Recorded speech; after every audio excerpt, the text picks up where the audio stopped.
जलपाईगुड़ी से जुड़े हुए सभी उपस्थित भाइयों बहनों, मैं मर्यादा पुरुषोत्तम भगवान श्री राम और भगवान श्री कृष्ण की धरती उत्तर प्रदेश से रामकृष्ण परमहंस की इस धरती को, मां काली की इस धरती को, देश को राष्ट्रगान और राष्ट्रगीत देने वाली इस धरती को कोटि कोटि नमन करते हुए आप सभी भाइयों बहनों का हृदय से अभिनंदन करता हूं।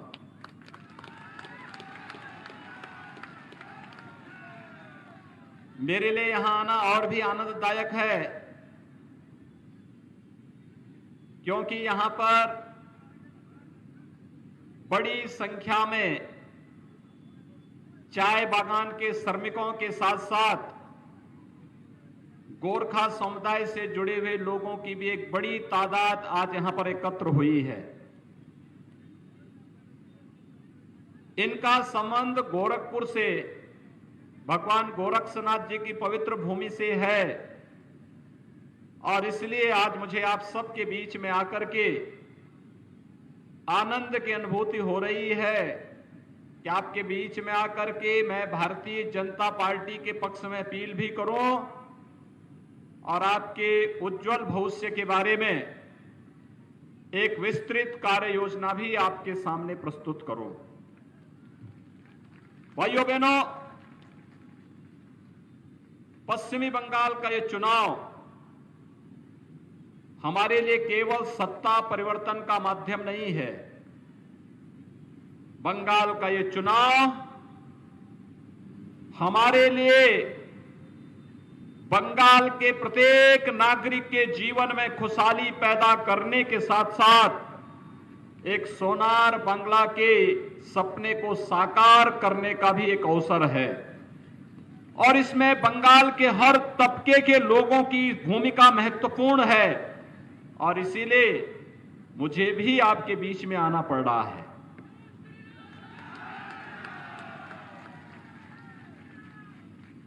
सोनार बंगला के सपने को साकार होगा तब जब प्रधानमंत्री मोदी जी के विजन के अनुरूप हम कार्य करेंगे। प्रधानमंत्री मोदी जी ने जहां भी जिस भी कार्य को आगे बढ़ाया है उसमें सफलता प्राप्त हुई है।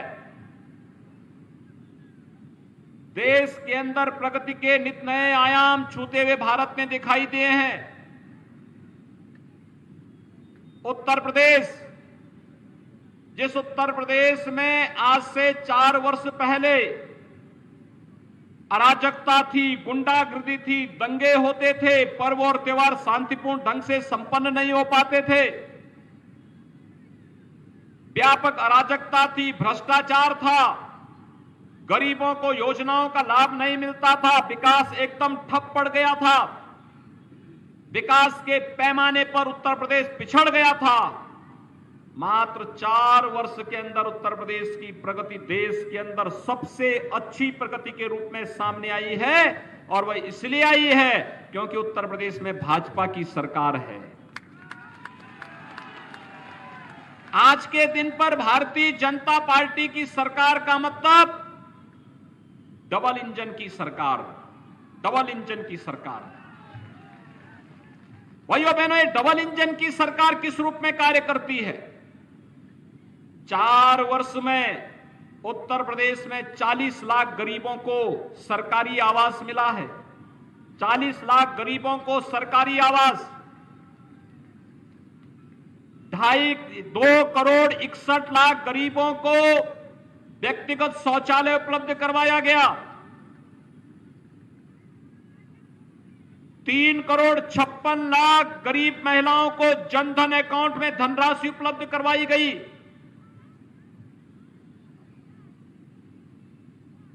1 करोड़ 38 लाख गरीब परिवारों को निःशुल्क विद्युत के कनेक्शन उपलब्ध करवाए गए। 1 करोड़ 57 लाख गरीबों को रसोई गैस के निःशुल्क कनेक्शन उपलब्ध कराए गए और आज के दिन पर उत्तर प्रदेश के अंदर 16 करोड़ लोगों को वहां पे निःशुल्क राशन उपलब्ध करवाने का कार्य राज्य सरकार उपलब्ध करवा रही है। 4 लाख नौजवानों को सरकारी नौकरी, 1.5 करोड़ नौजवानों को प्राइवेट सेक्टर में उद्योग लगा करके नौकरी और रोजगार के साथ जोड़ने का कार्य हुआ। और आज 4 वर्ष में उत्तर प्रदेश की अर्थव्यवस्था दुगनी से अधिक आगे बढ़ी है और उत्तर प्रदेश आज देश का नंबर 1 प्रदेश बनने की ओर अग्रसर हुआ है। भाइयों बहनों, ये कार्य जो आज उत्तर प्रदेश में हो रहा है, हुआ है, यही कार्य बंगाल में भी हो सकता है, बंगाल में भी हो सकता था। लेकिन बंगाल में पहले कांग्रेस ने रौंदा, फिर कम्युनिस्टों ने लूट खसोट की और पिछले 10 वर्षों से टीएमसी ने तो यहां पे दंगा, अराजकता, गुंडागर्दी और भ्रष्टाचार की पराकाष्ठा को वहां तक पहुंचा दिया है जहां पर बंगाल के हर नौजवान के सामने पहचान का एक संकट खड़ा हुआ है। आज केंद्र की किसी भी योजना को ममता दीदी की सरकार, टीएमसी की सरकार बंगाल के अंदर लागू नहीं होने देती है। दीदी की सहानुभूति यहां के नौजवानों के साथ में नहीं है, यहां की महिलाओं के साथ में नहीं है, यहां के किसानों के साथ भी नहीं है, यहां के व्यापारियों के साथ भी नहीं है। दीदी को तो लड़ाने से ही फुर्सत नहीं है। उनकी सहानुभूति तो उन लोगों के साथ में है जो दंगा फसाद करते हैं। उनकी सहानुभूति उन लोगों के साथ में है जो मां दुर्गा की पूजा करने से रोकते हैं। उनकी सहानुभूति उनके साथ में जो मां लक्ष्मी की पूजा और मां सरस्वती की पूजा करने से रोकते हैं। और दीदी तो इस समय इतनी चिड़ी हुई है, इतनी नाराज है, या वो कह रही है कि जय श्री राम बोलोगे तो जेल में डाल देंगे।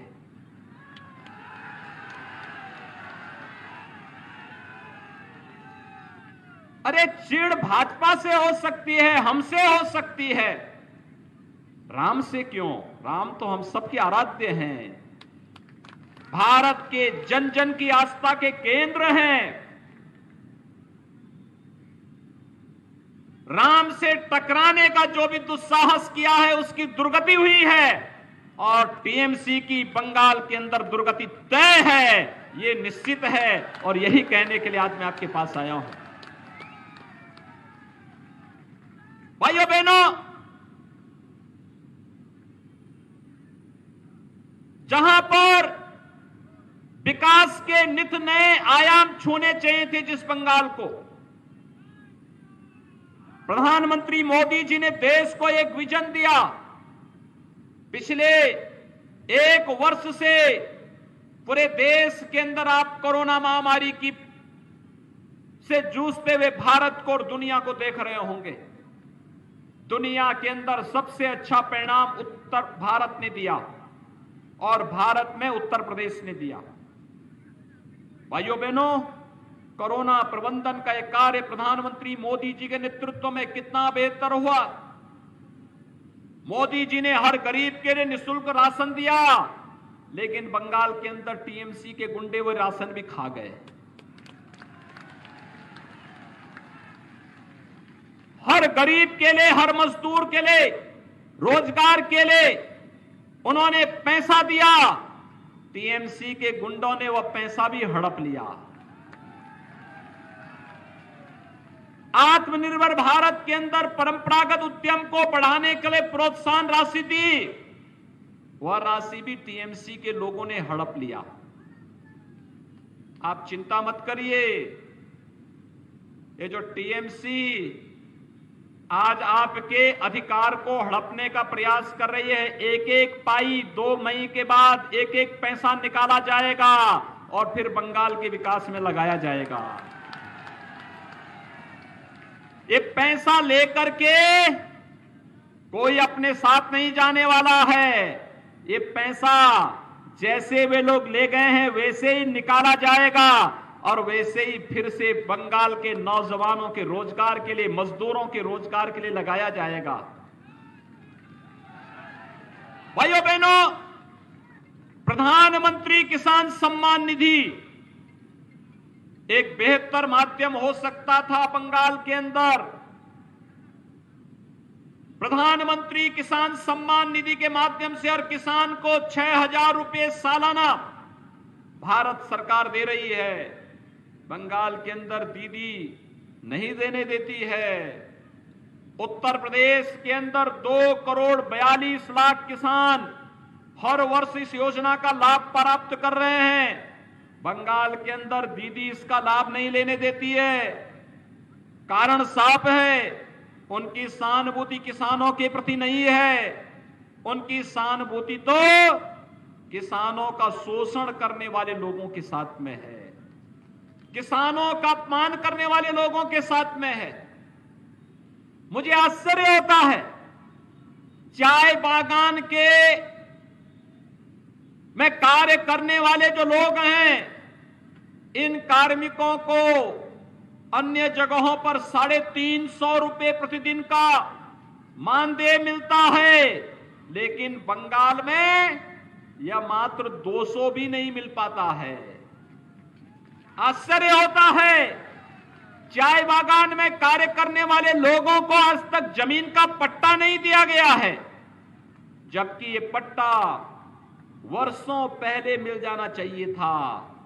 हम यही पूछना चाहते हैं, ममता दीदी से यही पूछना चाहते हैं, अपना गुस्सा प्रधानमंत्री मोदी जी पे मत उतारिए, अपना गुस्सा भाजपा पे मत उतारिए।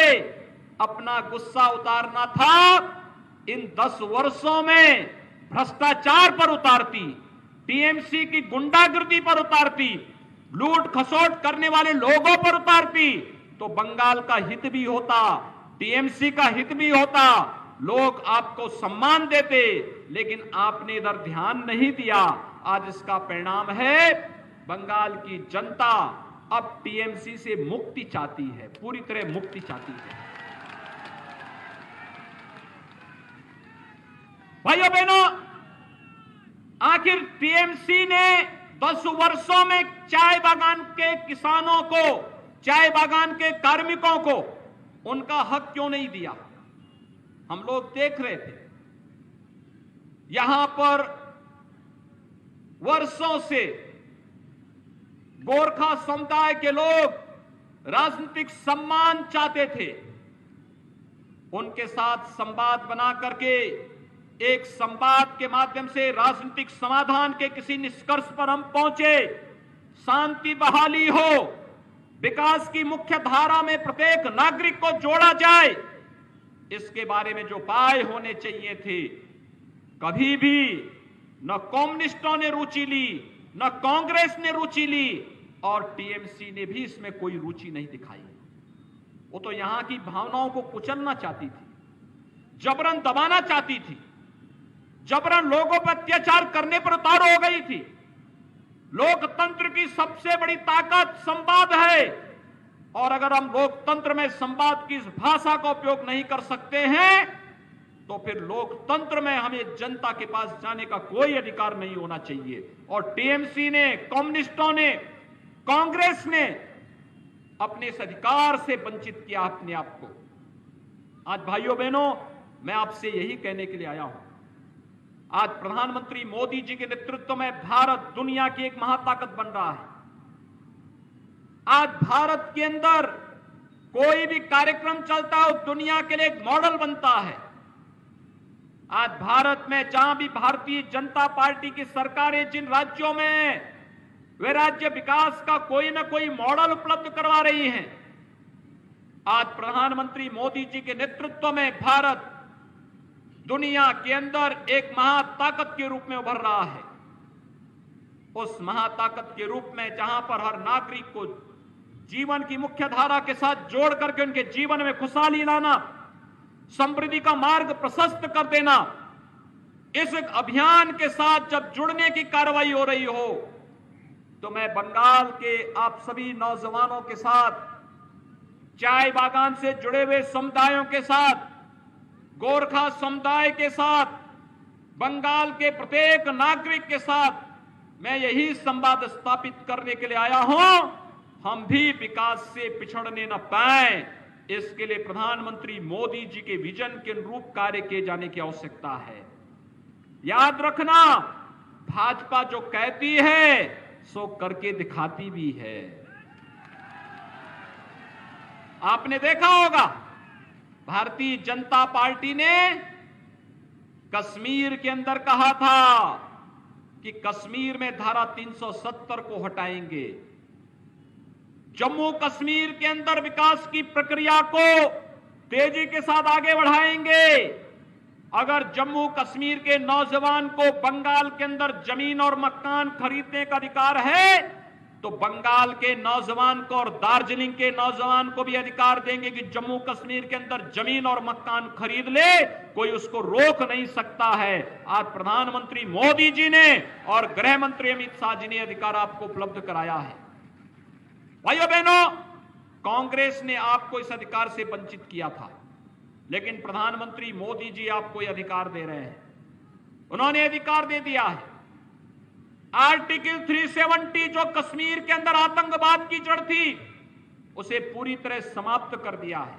आज बंगाल विकास की प्रक्रिया के साथ तेजी के साथ आगे बढ़ रहा है। आज विकास मजबूती के साथ आगे बढ़ता हुआ बंगाल के अंदर भी दिखाई दे, यह आज की आवश्यकता है। और कश्मीर जैसे विकास के पथ पर अग्रसर हुआ है, वह इसलिए क्योंकि जो वहां के विकास की सबसे बड़ी अड़चन थी, आर्टिकल 370, आज वो पूरी तरह समाप्त हुआ है। मैं लोकसभा चुनाव में बंगाल आया था, तब बंगाल के अंदर एक नारा गूंजता था, यहां के नौजवान, यहां का पत्रकार मुझसे एक बात पूछता था कि योगी जी आप उत्तर प्रदेश के मुख्यमंत्री हैं, ये तो बताइए कि उत्तर प्रदेश के अंदर जब सत्ता नहीं थी तब आप लोग कहते थे कि रामलला हम आएंगे, मंदिर वहीं बनाएंगे। अब तो ये तो बताइए कि क्या तारीख भी बताएंगे। भाइयों बहनों, मुझे आप सबको बताते हुए प्रसन्नता है, 5 अगस्त 2020 को प्रधानमंत्री मोदी जी के नेतृत्व में, प्रधानमंत्री मोदी जी के कर कमलों से, संतों के सानिध्य में अयोध्या में भगवान राम के भव्य मंदिर के निर्माण का कार्य प्रारंभ हो चुका है। भव्य मंदिर के निर्माण का कार्य प्रारंभ हो गया है। भाजपा ने जो कहा सो करके दिखा दिया है। हम विकास भी ला रहे हैं, आस्था का सम्मान भी कर रहे हैं। हर गांव का, हर गरीब का, हर किसान का, हर नौजवान का, हर महिलाओं के जीवन में सुरक्षा, समृद्धि और खुशहाली लाने का काम भी कर रहे हैं। विकास भी होगा और वो विकास किस रूप में? गरीब को राशन की सुविधा, गरीब को मकान की सुविधा, गरीब को शुद्ध पेयजल की सुविधा, गरीब को विद्युत की सुविधा, गरीब को रसोई गैस की सुविधा, हर गरीब को 5 लाख रुपए का स्वास्थ्य बीमा का कवर, हर नौजवान को नौकरी और रोजगार की गारंटी, हर किसान के खेत में पानी उपलब्ध करवाने और हर किसान को उसकी लागत का दुगना दाम देने का कार्य भारतीय जनता पार्टी की सरकार कर रही है। तो वहीं विकास के बड़े बड़े प्रोजेक्ट को भी भारतीय जनता पार्टी आगे बढ़ाने का कार्य कर रही है। कहीं हाईवे, कहीं रेलवे, कहीं एयरपोर्ट, कहीं एम्स, कहीं आईआईटी, कहीं आईआईएम, कहीं मेडिकल कॉलेज, कहीं पे डिग्री कॉलेज, कहीं पे इंजीनियरिंग कॉलेज, कहीं पे कोई नया तकनीकी संस्थान, ये सभी कार्य युद्ध स्तर पर चलते हुए दिखाई दे रहे हैं। हेल्थ एंड वेलनेस सेंटर के माध्यम से एक नई पहचान दार्जिलिंग और उसके आसपास के सभी क्षेत्र दे सकते हैं। और इसके लिए व्यापक कार्य योजना के साथ भारत सरकार ने राज्य सरकारों को मदद देना प्रारंभ किया है। उत्तर प्रदेश इसका लाभ ले रहा है। बंगाल क्यों वंचित है? कारण है दीदी की रुचि नहीं है। ममता दीदी तो अगर विकास की बात करो तो चिढ़ जाती है, नौजवानों को रोजगार और नौकरी की बात करो तो दीदी को परेशानी होने लगती है। दुर्गा मां की पूजा करने की बात करो तो उनको नाराजगी होती है। वो तो कहती है कि नहीं, दुर्गा पूजा नहीं होने देंगे।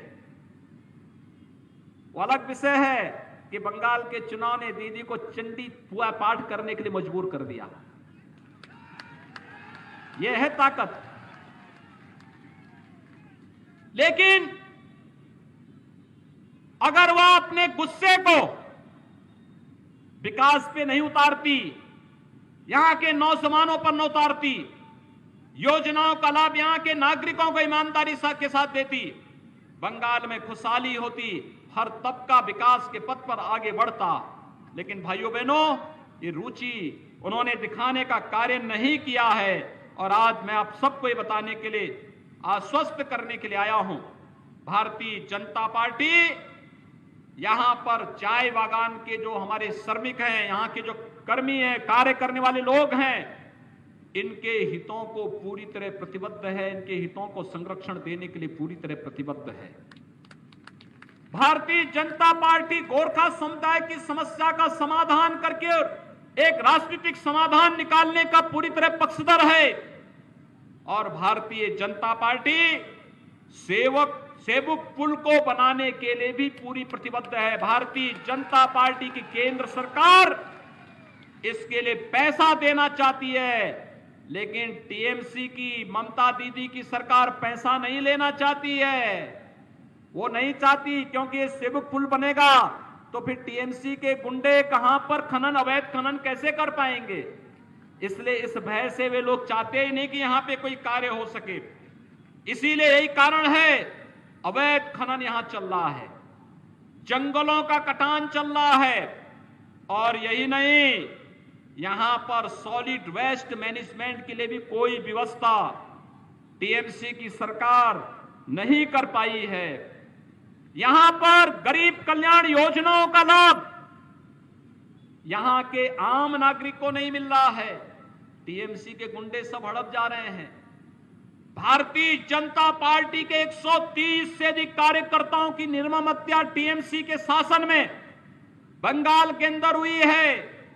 भाइयों बहनों, इंतजार करिए, आज 7 तारीख है, कुल 25 दिन शेष हैं। ये 25 दिन उल्टी गिनती के रूप में आप देखेंगे, एक एक दिन कम होता हुआ दिखाई देगा।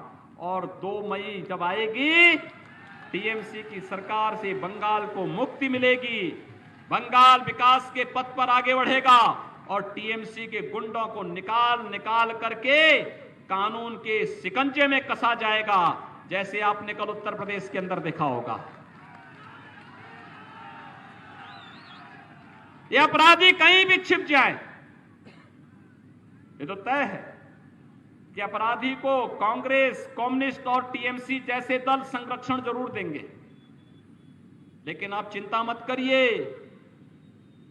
इनसे लंबे हाथ कानून के होते हैं और कानून के लंबे हाथ इन्हें पाताल से भी निकाल करके जेल के शिकंजों के अंदर भेजने का कार्य जरूर करेंगे।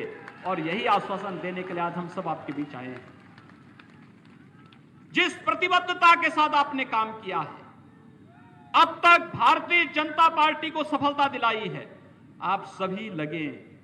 पूरी वैली, पूरा दार्जिलिंग क्षेत्र, पूरा माल विधानसभा क्षेत्र, आसपास की सभी विधानसभा क्षेत्रों में आपके नातेदार, रिश्तेदार, मित्र, शुभचिंतक रहते होंगे। सब तक मैसेज भेजिए कि प्रधानमंत्री मोदी जी का विजन ही बंगाल को विकास के पथ पर अग्रसर कर सकता है।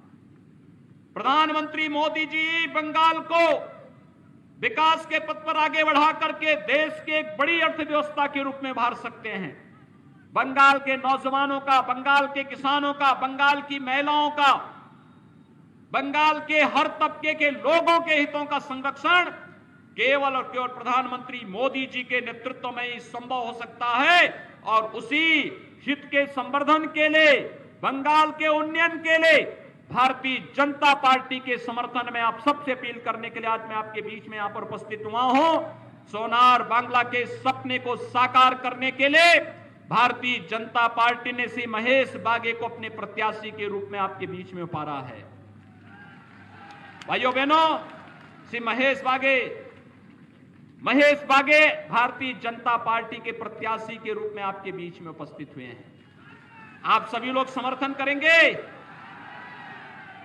यहां पे समर्थन करेंगे? समर्थन करते हैं। उधर पीपल के पेड़ के नीचे जो लोग हैं, सभी लोग अपना हाथ खड़ा करके मुझे बताएंगे। जहां तक